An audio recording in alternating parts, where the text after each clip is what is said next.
Hi friends, I am back this week with a storytelling tip, less about pouring my heart out and more about practical tips today on good listening. And this is definitely applicable to you if you do a lot of directing really and filmmaking, but especially with those interviews. You might consider yourself a good listener if you keep good eye contact, if you stay quiet, and if you nod, and every now and then go, yeah, I think generally everyone thinks those are the things that qualify for a good listener. Let me tell you our definitions of good listening. I mean, like me and my husband. So my husband, his definition of good listening is if he can repeat back to me what I said. So I'll be talking to him. He won't look at me. He won't say anything or nod or acknowledge. He'll be doing something else. And I'll say, "You're not listening to me." And he'll repeat back exactly what I said. So he's like, "See, I was listening." But to me, you need to have eye contact with me and not have any distractions to be considered a good listener. And I'm different. So if he starts talking to me while I'm focused on something else, I have to be like, "Wait, let me finish this and then I can talk to you." Or I'll finish what I'm doing. He's still talking and I'm like, "Okay, what were you saying?" And it makes him really mad. But I can't do that. I focus in on one thing at a time. And so I came across this article and they did a study and actually found out several different things that were contrary to, I guess, the accepted norm for good listening. And I was actually very pleasantly surprised that I do all these things as well when I'm interviewing and when I'm listening to friends most of the time. Not my husband. So there's 4 different things that they found. The first one was that a good listener asks questions, follow-up questions, to clarify what someone's saying.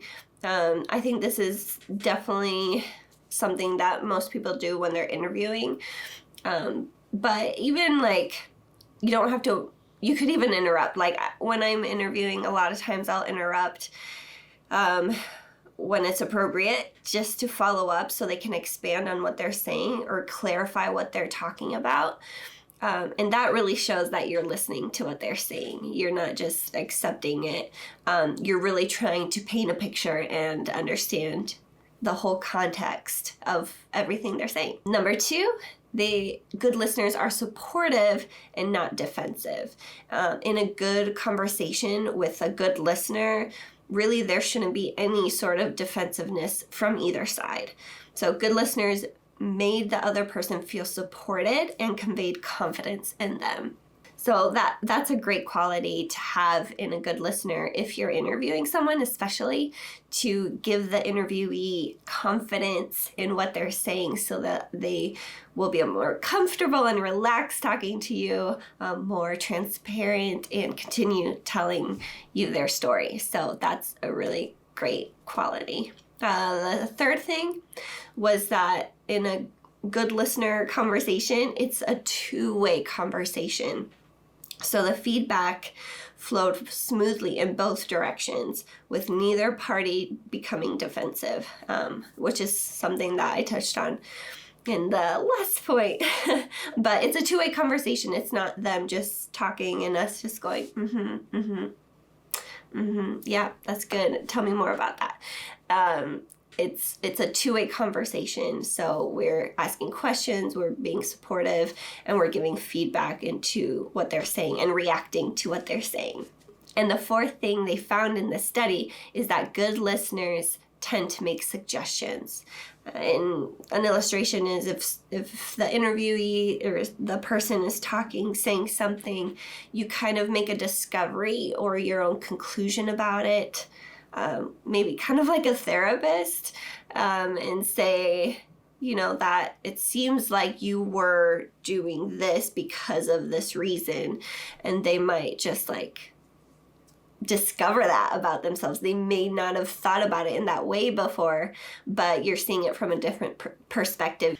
So those are the 4 qualities that they found in the study, that it's more than just nodding and more than just eye contact. It's asking questions, it's being supportive, it's a two-way conversation, and it's offering suggestions too. So hopefully you can take that into your next interview.